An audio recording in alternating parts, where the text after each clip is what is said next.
말씀 전하겠습니다. 예레미야서 10장 23절에서 25절까지 있는 말씀 우리 다 같이 읽어보도록 하겠습니다. 예레미야서 10장 9장이 아니고 10장 23절에서부터 25절까지 있는 말씀입니다.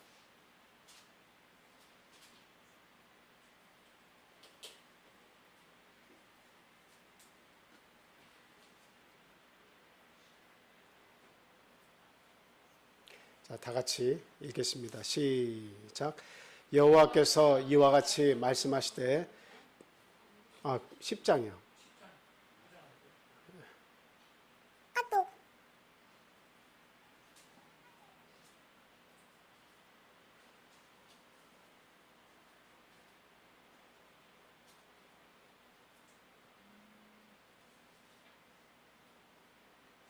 자, 맞아요. 이 구절 맞습니다. 자, 다 같이 읽겠습니다. 시작.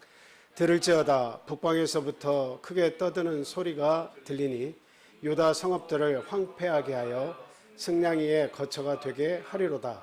여호와여 나를 징계하옵시되 너그러이 하시고 진노로 하지 마옵소서. 주께서 내가 없어지게 하실까 두려워하나이다. 주를 알지 못하는 이방 사람들과 주의 이름으로 기도하지 아니하는 족속들에게 주의 분노를 부으소서. 그들은 야곱을 씹어 삼켜 멸하고 그의 거처를 황폐하게 하였나이다 하니라. 아멘. 오늘은 진노 중 기도라는 제목을 가지고 간단히 생각을 해보겠습니다. 우리가 예레미야 선지자는 눈물의 선지자다 이렇게 얘기하죠. 이제 유다의 멸망을 얼마 앞두고서 참 이 하나님의 그 진노, 하나님의 진노를 이렇게 멈추게는 할 수 없지만 그러나 그 진노 중에라도 당신의 백성을 사랑해 주시고 그리고 구원해 주시고 함께 해 주시라고 하는 그런 기도를 이렇게 하고 있는 그런 내용입니다. 유다가 이제 얼마 안 있으면 이제 포로가 되죠. 지금 이제 불과 이제 뭐 한 10여 년을 앞두고 있습니다. 유다의 멸망이 이제 다가오죠.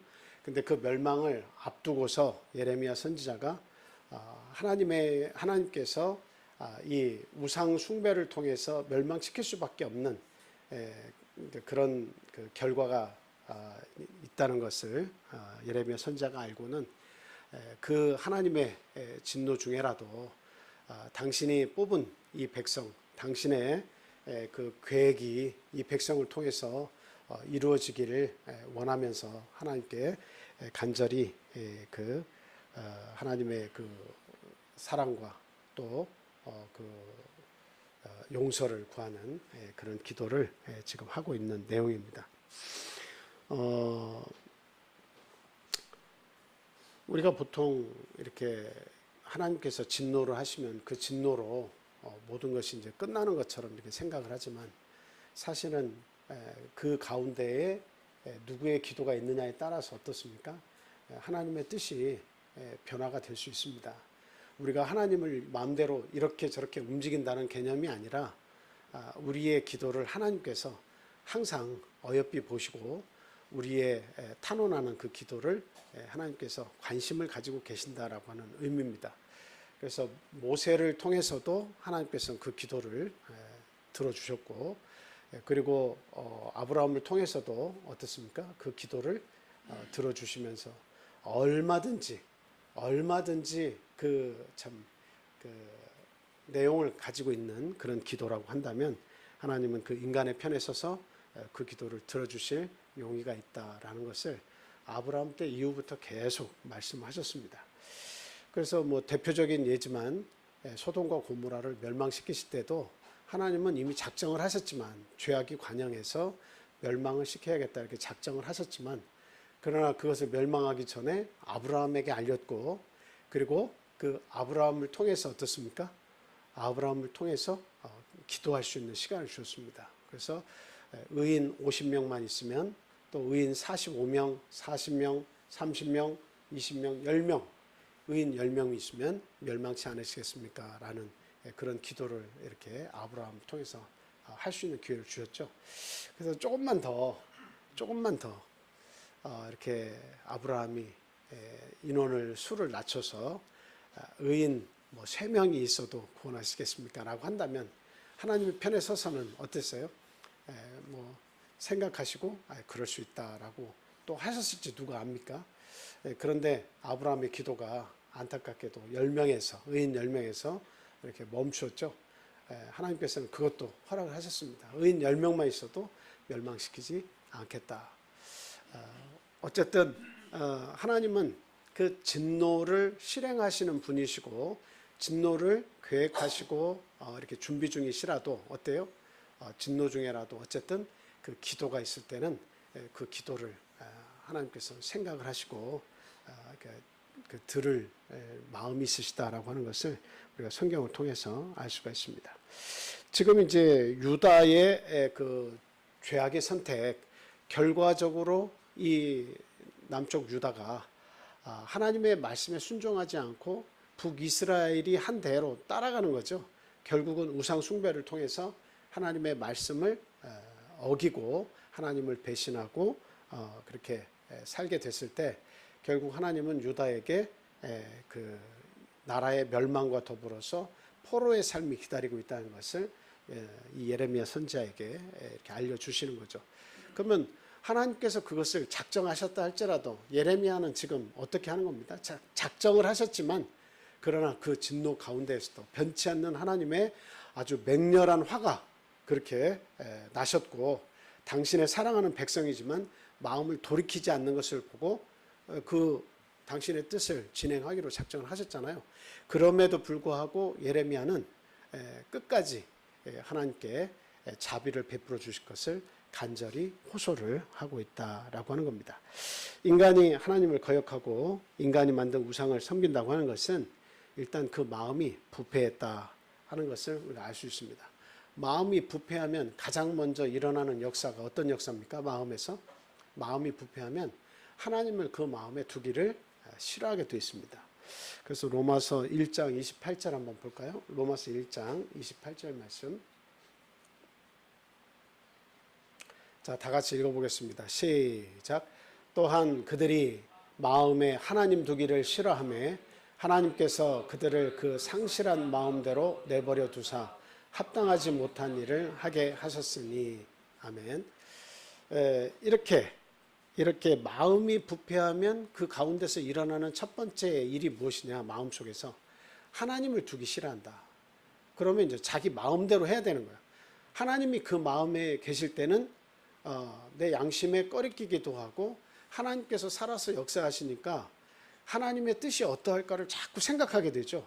그래서 뭔가 하나님께서 기뻐하시지 않는 일을 이렇게 내 마음속에서 작정을 하고 하려고 할 때는 하나님의 생각과 내 생각이 계속 이렇게 부딪히는 역사가 있습니다.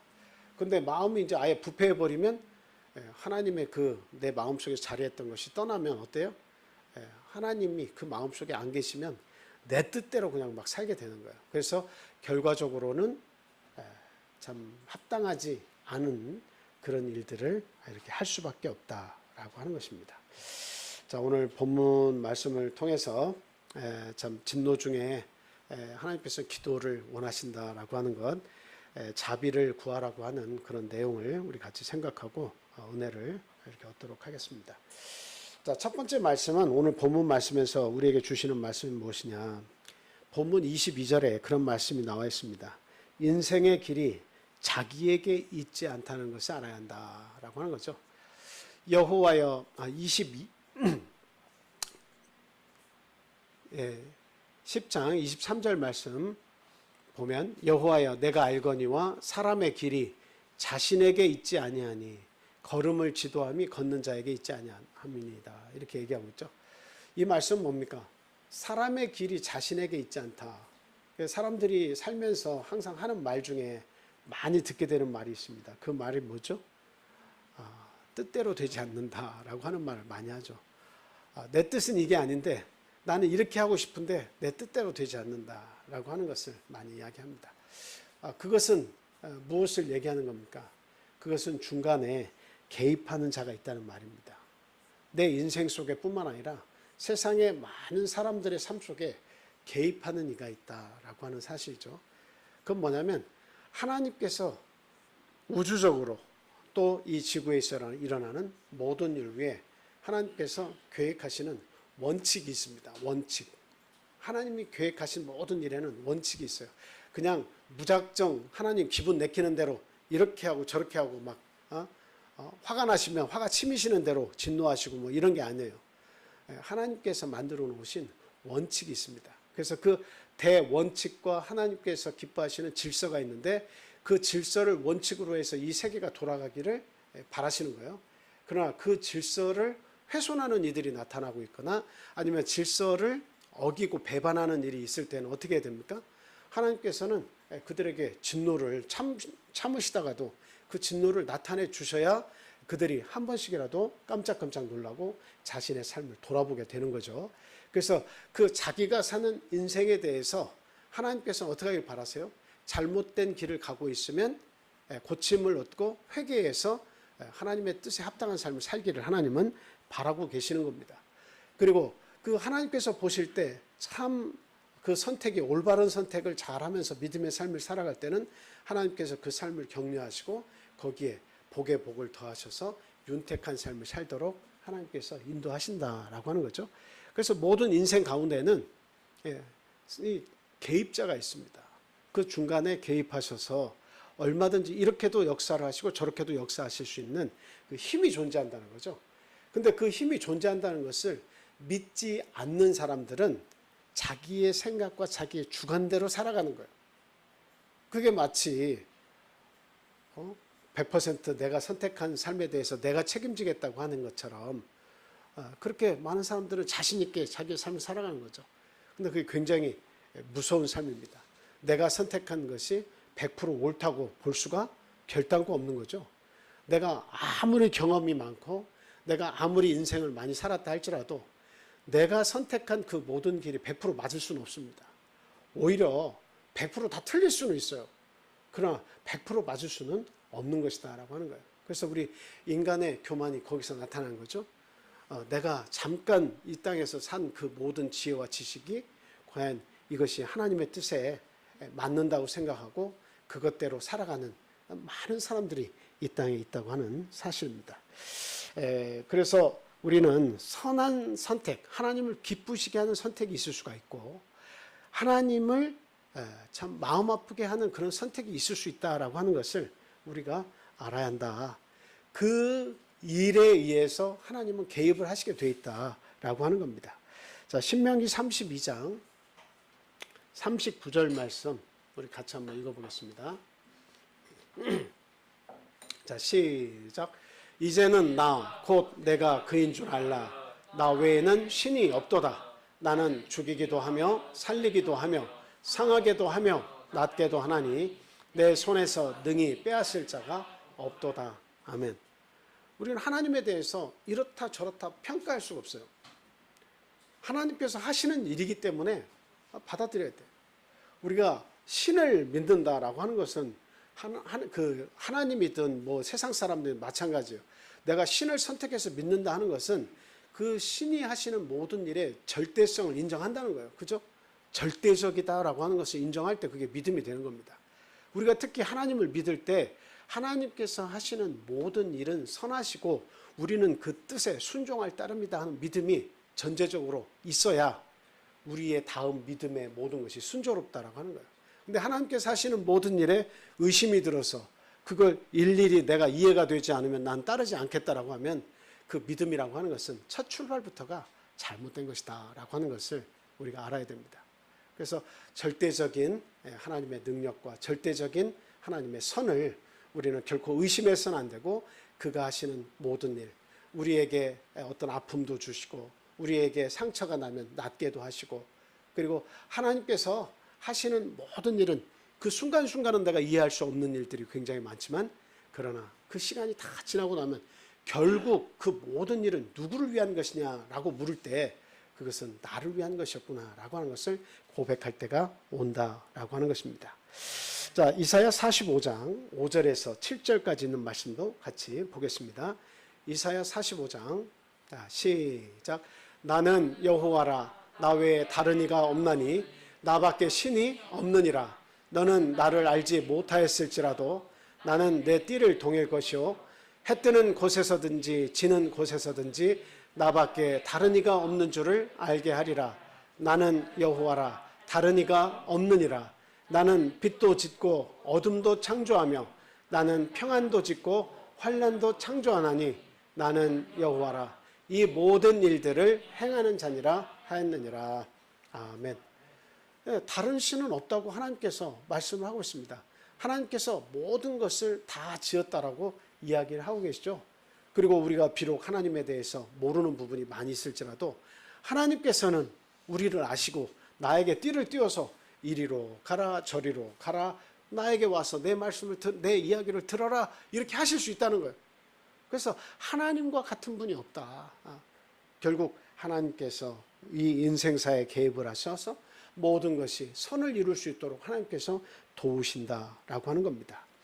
자, 로마서 8장 28절, 이 말씀은 우리가 가장 잘 아는 말씀인 것인데요. 그래도 애우시는 분들은 한번 애워보시고 같이 한번 읽어보겠습니다. 로마서 8장 28절. 자, 같이 읽겠습니다. 시작. 우리가 알거니와 하나님을 사랑하는 자, 곧 그의 뜻대로 부르심을 입은 자들에게는 모든 것이 합력하여 선을 이루느니라. 이 말씀 속에서 우리가 알 수 있는 것은 무엇이냐면, 하나님은 첫째 우리를 사랑하신다는 거예요. 하나님은 우리를 사랑하신다는 겁니다. 인생을 사랑하시는 거예요. 그리고 하나님께서는 당신의 뜻이 있어서 사람들을 불러주신다는 거예요. 하나님께서는 내가 원치 않고 다른 길을 막 가려고 해도 결과적으로 하나님께서 구원하실 자는 부르신다는 겁니다.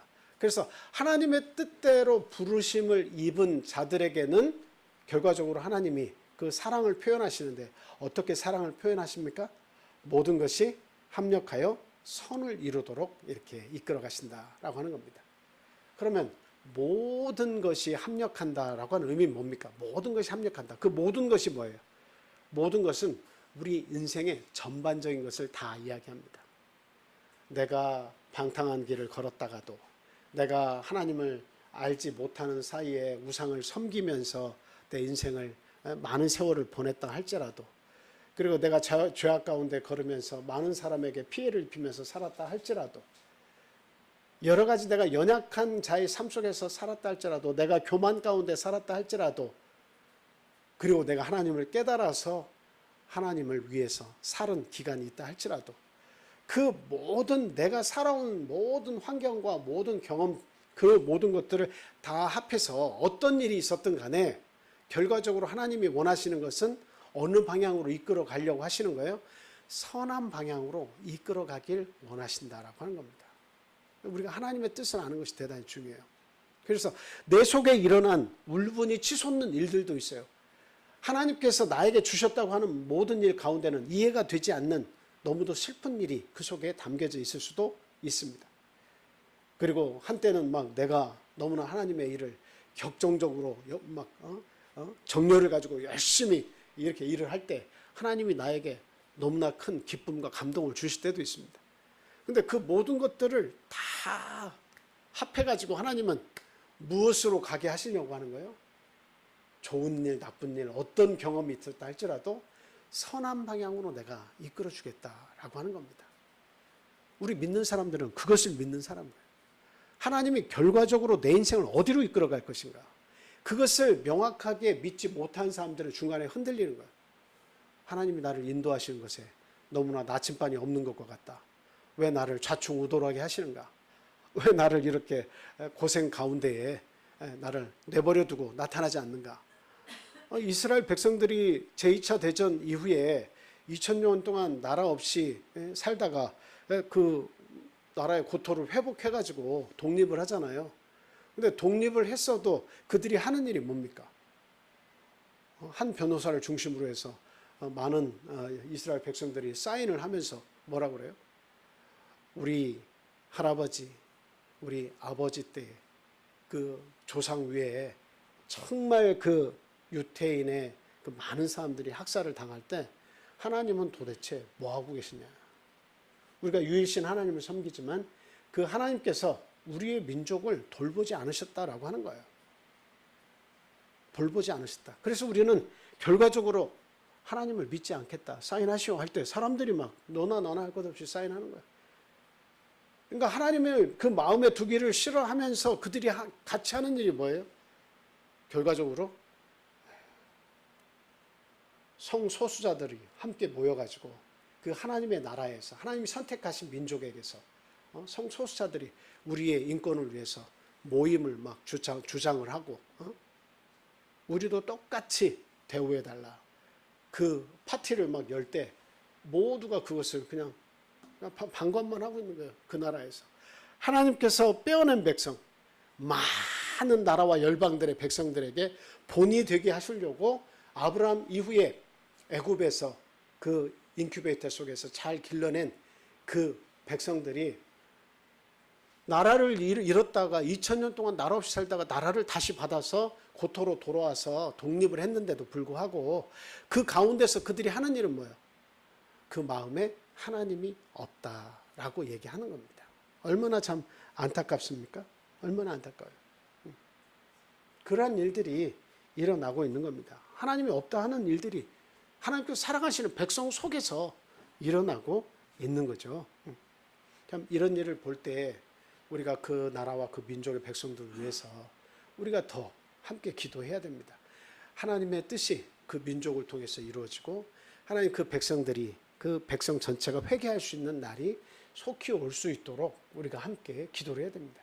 그곳에 예수 그리스도가 메시아였다는 사실을 인정하고 민족적으로 회개하고 하나님의 뜻에 참 무릎 꿇는 때가 올 수 있도록 우리가 함께 기도를 해야겠다라고 하는 것입니다. 자, 그럼 결국 그들이 몰랐던 것은 무엇입니까? 그것은 합력해서 선으로 이끌어 가신다라고 하는 거예요.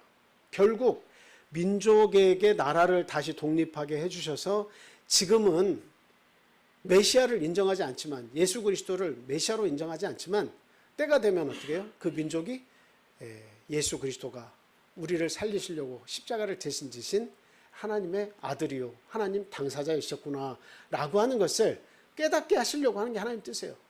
그래서 결국은 그 육체적인 이스라엘 백성, 영적인 이스라엘 백성인 하나님을 믿는 우리들도 구원하시지만 결국 버림받았다는 것이 아니라 이 육적인 이스라엘 백성도 버림받았다는 것이 아니라 잠깐 동안 이방인을 구원하기 위해서 그들의 완악함 때문에 하나님께서 이방인에게 구원을 돌리셨다가 충만한 수가 차고 나면 그 잠깐 돌리셨던 것을 어디로 다시 돌리시겠다는 거예요.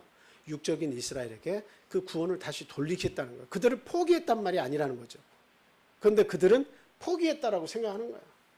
하나님께서 우리 민족에서 떠났다. 우리를 포기하셨다. 우리는 그러므로 그 하나님을 믿을 필요가 없다라고 하는 거예요. 하나님은 결과적으로 그 마음이 예수 그리스도가 메시아라는 사실을 인정하지 않고 멀리 떠나갔던 그 육적 이스라엘 백성을 마지막에는 구원해야 그 하나님께서 계획하신 모든 구원이 다 이루어진다는 거죠. 구원이 완성된다는 것이죠. 그래서 선한 방향으로 이끌고 가고 싶으신데 그런데 너무나 성급하게 어때요? 하나님을 그 마음에 두기 싫어하는 사람들이 앞장을 서서 주도적으로 하나님을 믿지 않도록 하는 일들이 벌어지고 있는 겁니다. 그러나 하나님은 어때요? 끝까지 싸우십니다. 그들과 싸우시는 거예요. 하나님을 마음에 두기 싫어하는 자들과 싸워서 결국 그래도 그 순수한 남겨둔 육적 이스라엘 백성 가운데 이 메시아를 찾고 메시아를 대망하는 가운데 살았던 많은 사람들을 하나님 기억하시고 그 구원을 반드시 이 이스라엘 백성에 주시고야 만다라고 하는 겁니다. 자, 신명기 30장 19절에서 20절 말씀 같이 읽겠습니다. 자, 시작. 내가 오늘 하늘과 땅을 불러 너희에게 증거를 삼노라. 내가 생명과 사망과 복과 저주를 내 앞에 두었은즉 너와 내 자손이 살기 위하여 생명을 택하고 내 하나님 여호와를 사랑하고 그의 말씀을 청종하며 또 그를 의지하라. 그는 내 생명이시요 내 장수이시니 여호와께서 내 조상 아브라함과 이삭과 야곱에게 주리라고 맹세하신 땅에 내가 거주하리라. 아멘. 그 앞구절 한번 다시 보여주세요. 저기서 보니까 하나님께서 우리 앞에 무엇을 두셨다라고 얘기하고 있습니까? 19절에 보면 생명과 사망과 복과 저주를 내 앞에 두었다. 이렇게 말씀하고 있죠.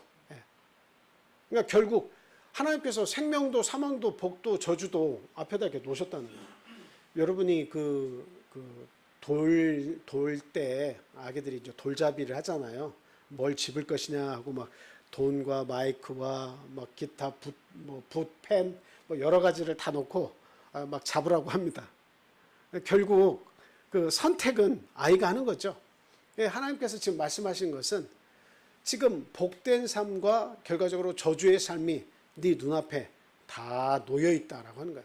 네가 선택한 대로 내가 계획한 모든 질서와 내가 주고자 하는 모든 것을 그대로 이루어지게 하겠다. 이게 뭐예요? 하나님께서 공의로운 하나님의 그 계획과 법칙이 있다는 거죠. 그 법칙대로 나는 하겠다라고 하는 거예요. 하나님께서 막 특히 막 특별한 것을 뭐 이렇게 더해서 그냥 막 잘못하지도 않았는데 내가 임의적으로 막 어떻게 하겠다 이게 아니고 하나님께서 큰 질서와 틀을 이렇게 주시고 공의롭게 행하시겠다라고 하는 겁니다. 그 속에 보니까 생명도 있고 사망도 있고 복도 있고 저주도 있고 이게 다 있다는 거야. 너 뭘 선택할 것이냐?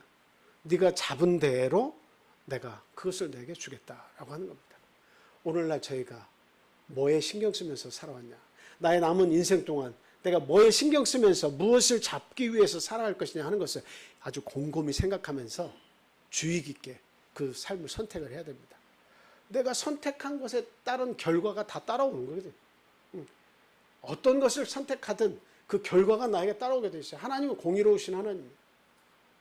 그래서 그 하나님께서 주시는 대로 우리는 받을 수밖에 없는데 하나님은 감사하게도 우리에게 말씀하셔서 우리 편에 서셔서 내 뜻대로 네가 부르심을 입은 자라면 나는 힘써 돕겠다라고 하는 거예요. 네가 만약에 저주를 선택을 하고 그리고 사망을 선택해서 갈지라도 내가 내 뜻대로 너를 불렀기 때문에 혹시 너의 잘못된 선택이 있다면 난 기다려 주겠다라고 하는 거예요. 회개할 기회를 주겠다라고 하는 거예요.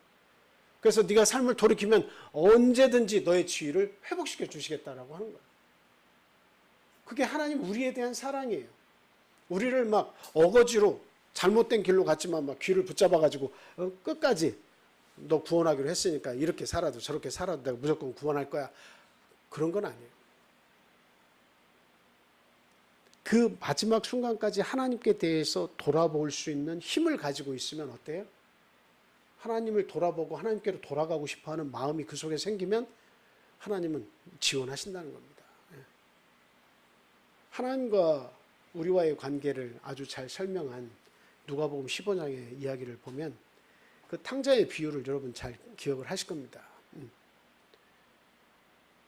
아버지가 애타게 찾고는 계시죠. 사람을 통해서 찾기도 하고 여러 가지 막 어디서 내 아들이 무엇 하는지 아마 종들을 풀어서 알아보기도 하셨을 거예요. 물론 그 성경 말씀에 나와 있잖아요. 근데 집을 떠나서 타국에 가가지고 막 모든 것을 다 아버지의 재산을 자기 상속받은 재산을 창기와 함께 써버리고 이래저래 다 써버린 그 아들이 있는데 그 아들이 돼지가 먹는 쥐염 열매를 같이 먹고 있다가 뭘 생각한 거예요? 내 아버지 집에 있는 하인들은 이 쥐염 열매보다 더 잘 먹고 더 잘 사는데 아버지의 그 사랑 속에서 그 종들도 잘 살고 있는데 내가 아버지 그 집에 들어가서 아들로서의 삶이 아니라 그 종들 가운데 하나로서의 삶을 사는 것이 이게 더 낫지 않겠는가 그 생각을 했다는 거죠. 네. 결국 그 마음에 뭐가 들어온 거예요? 아버지의 사랑 그것을 기억했다는 겁니다. 그랬을 때 그 아들을 종으로 받아들인 게 아니라 목욕을 시키고 반지를 끼우고 잔치를 베풀어서 그 아들의 지위를 다시 회복시켜 줬다는 거예요. 아주 밑바닥까지 내려간 그 인생이지만 하나님께서 그 아버지가 회복을 시켜줬다는 이야기잖아요. 결국 그 얘기는 우리와 하나님과의 관계 속에서 이루어지는 이야기를 하고 있는 겁니다. 하나님은 우리가 잘 되기를 바랐어요. 선한 방향으로 살도록 하나님은 자꾸 이끌어 주시는 거예요. 그 마음속에 뭐가 있어야 돼요? 하나님께로 돌아오고 싶어하는 그 마음을 잃어버리면 안 돼요. 그 마음을 잃어버리면 하나님을 두기를 싫어하는 상태까지 가면 회개가 이루어지지 않습니다. 시간은 아직도 많이 있는데도 불구하고 회개의 삶을 사는 것이 아니라 하나님을 두기 싫어하는 마음이 나에게 들어온 이후부터는 아무리 내가 시간이 많이 남았어도 회개가 이루어지지 않는 거예요. 이건 저주예요, 저주. 내가 선택한 모든 삶 속에서 내가 그냥 선택하고 말지, 내 경험으로 선택해야지. 하나님께서 나에게 뭔가 사랑을 베푸셔 손으로 인도하시는데 왜 이런 일이 일어났어? 나는 내 뜻대로 갈 거야 라고 계속 주장하면서 그 잘못된 선택을 반복하는 동안에 뭐가 사라지는 거예요? 회개할 마음이 사라지는 거예요. 아버지의 품으로 돌아가야겠다라고 하는 이 마음이 사라지는 거예요. 이 마음까지 사라지면 결국에는 하나님의 진노를 받을 수밖에 없는 것이다 라고 하는 거예요. 회개가 안 이루어져요. 회개할 마음이 생기질 않는 거예요. 그래서 우리는 하나님을 의식하면서 살아가야겠다라고 하는 거예요. 하나님을 의식해요. 삶 속에서 하나님을 의식하지 않고 살아가는 사람은 아주 막대먹은 사람이 되는 거예요. 하나님께서 내 삶 속에 개입하신다라고 하는 것을 인식하고 살아가면 하나님을 위해서 내가 어떻게 살아가야 될 것인가 이게 자꾸 생각이 나거든요. 근데 하나님을 인식하지 않으려고 그 마음속에 두지 않으려고 하는 사람은 회개가 일어날 기회를 자꾸 잃어버리는 거예요. 회개가 일어나지 않아. 하나님을 인식 안 하고 싶어. 거추장스러워. 하나님을 자꾸 내 삶 속에 끌어들이는 것 자체가 거추장스럽다라고 하는 겁니다.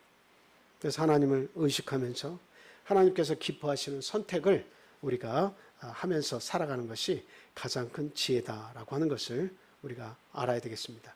그래서 인생의 길이 자기에게 있지 않다라고 하는 것을 우리는 분명히 알아야 되겠습니다. 자, 두 번째까지만 오늘 말씀드릴게요. 두 번째는 사람들의 그 지도도 헛되다라고 본문에서 이야기하고 있습니다. 23절에 보니까 사람들의 지혜도 그 지도도 그 걷는 자에게 있지 않다 이렇게 얘기하고 있죠. 걸음을 지도함이 걷는 자에게 있지 않다. 그러니까 이거는 인간의 도움에 그 연약함이 있다라고 하는 거예요. 아버지가 자녀를 도와줄 때 한계가 있죠. 어머니가 아무리 자녀를 사랑해도 도울 수 있는 한계가 있죠. 아무리 친구라고 해도 아무리 가족이라고 해도 내가 사랑을 베풀고 내가 희생을 한다 할지라도 뭐가 빨리 와요? 한계가 빨리 도달해요. 그리고 뭔가 지도를 하고 뭔가 내가 좀 좋은 거를 주고 싶어도 한계가 빨리빨리 도달한다라고 하는 겁니다. 결국 사람이 하는 모든 일 위에는 한계가 따른다라고 하는 것을 이야기하고 있습니다. 그것을 진리라고 말하지 말라라고 하는 거예요. 자, 시편 60편 11절 말씀 같이 읽겠습니다. 시편 60편 11절 시작. 우리를 도와 대적을 치게 하소서. 사람의 구원은 헛됨이니이다. 하나님께서 이스라엘 백성에게 그 왕의 규례를 이렇게 가르쳐 주셨는데 그 규례의 내용에 보면 여러분들이 이제 반복적으로 제가 설명을 하니까 아시는 분들은 아실 거예요. 그 규례 가운데 하나님의 말씀을 등사해서 왕을 항상 옆에 두고 그 두루마리 말씀을 어떻게 해요? 항상 읽어야 된다. 이렇게 이야기하고 있습니다. 그리고 너희 민족 가운데서 왕을 선택하라라고 하는 거예요. 타 민족 가운데서 왕을 선택해서 살게 하지 마라. 그 의미는 뭘까요? 이 민족을 하나님이 선택하셨고 이 민족 가운데는 항상 뭐가 있어야 된다는 거예요. 그 왕이 하나님을 섬겨야 된다라고 하는 거예요.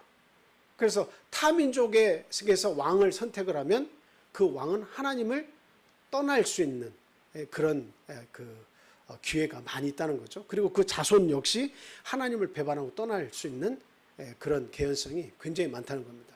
그래서 하나님은 내가 사랑하고 내가 믿음의 사람으로 민족으로 불러들인 너희 가운데서 왕이 항상 나타나야 한다라고 얘기하는 거예요. 그리고 전쟁을 위해서 말을 살 때 애국까지 가서 그 말을 구하지 말아라라고 하는 거예요.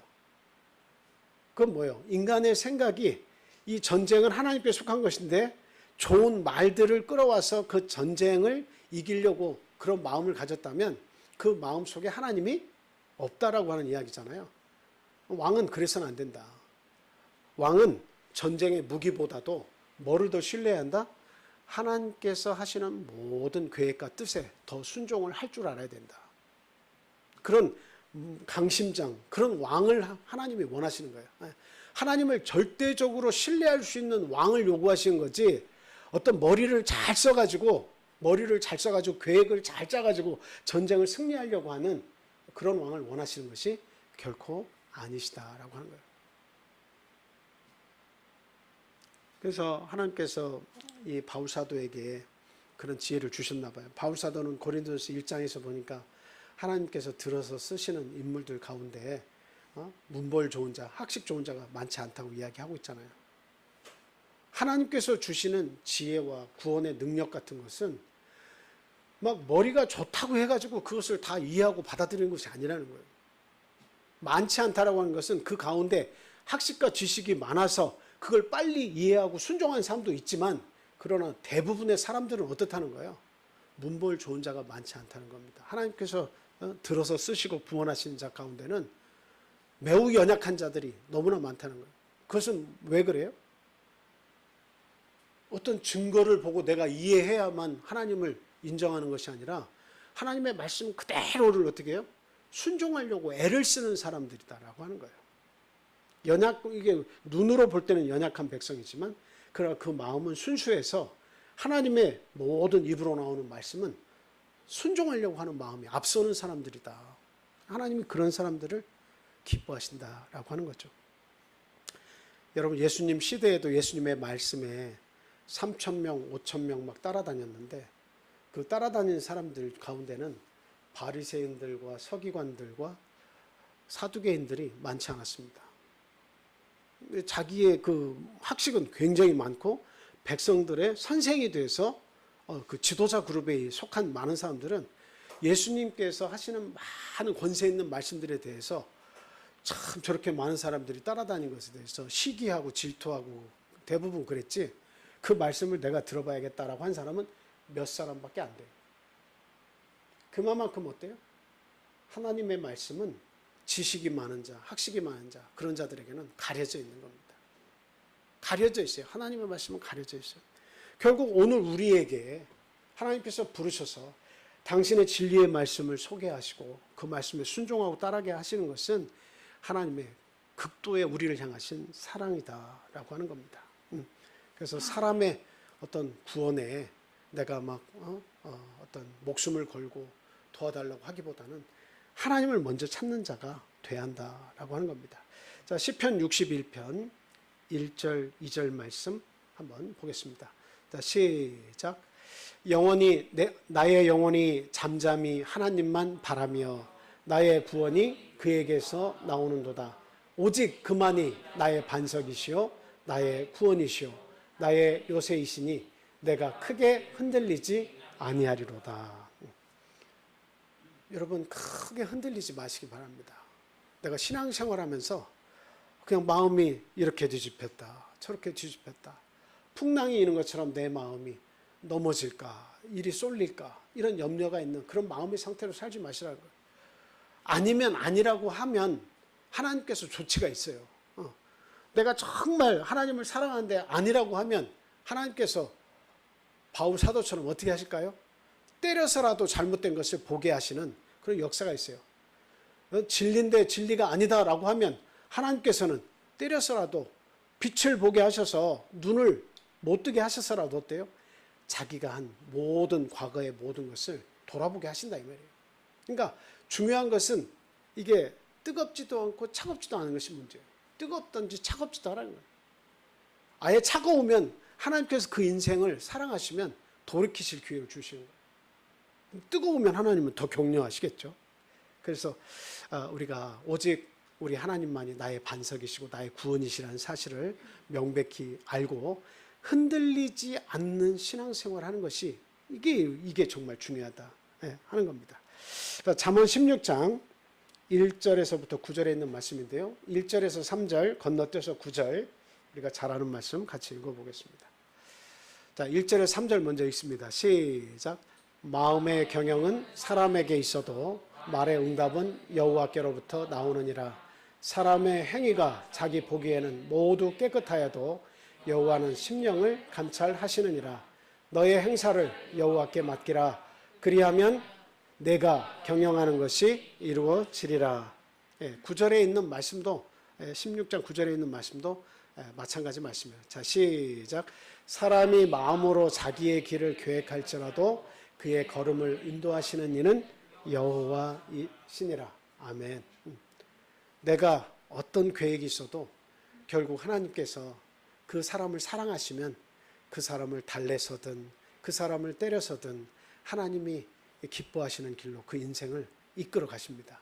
그건 하나님 편에 살려고 하는 마음이 있을 때 하나님께서 그렇게 이끌어 가시는 거예요. 근데 하나님을 두기 싫어하는 마음으로 살아가는 자는 그거는 하나님이 그대로 유기하십니다. 방치하시는 거예요. 결국은 자기의 뜻대로 살았다가 그 모든 죄가를 자기가 다 받게 되는 거죠. 그래서 저와 여러분들은 하나님이 내 앞에 복과 저주를 다 놓았다는 것을 알 때 복된 인생을 선택하는 지혜를 가지고 있어요. 하나님 도우십니다. 절대적으로 선한 길로 하나님 모든 것이 합력해서 선으로 갈 수 있도록 우리의 삶을 지켜보시고 인도하신다라고 하는 겁니다.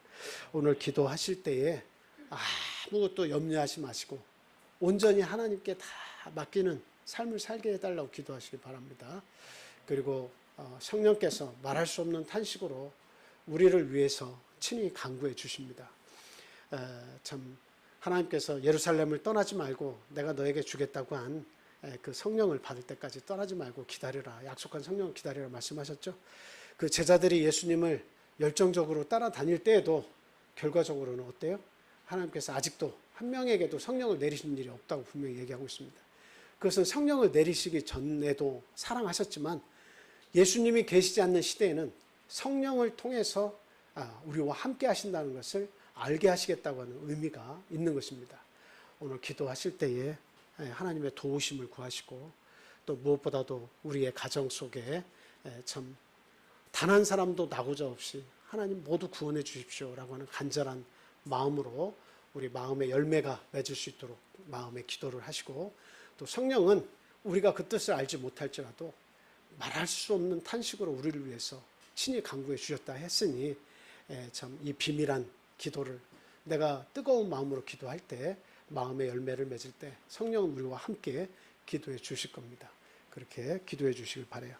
우크라이나 이 전쟁 역시도 우리 한국과 무관하지 않습니다. 참 우리 한국이 참 평화로운 시대에 살고 있지만 이런 전쟁의 소용돌이 속에 휘말리지 않고 우리 모든 자녀 세대, 우리 후세대가 참 복된 하나님의 말씀을 받을 수 있도록 안정된 나라와 그리고 또 참 건전한 나라 그리고 참 우리 모든 지도자들이 하나님을 두려워하는 그런 삶 속에서 살아갈 수 있도록 하나님 도와주십시오 하고 함께 기도해야 되겠습니다. 멀리 떠나 있는 우리의 가족들, 우리의 자녀들, 또 시험을 앞둔 수험생들, 그리고 군에 있는 형제, 우리 또 어린 자녀들과 연로하신 분들 또 함께 기도하시고 아직 믿지 않는 가족들을 둔 우리의 모든 가족들 기억하시고 하나님의 은혜가 함께 해주시기를 같이 기도하겠습니다. 자, 10분 동안만 기도하겠습니다.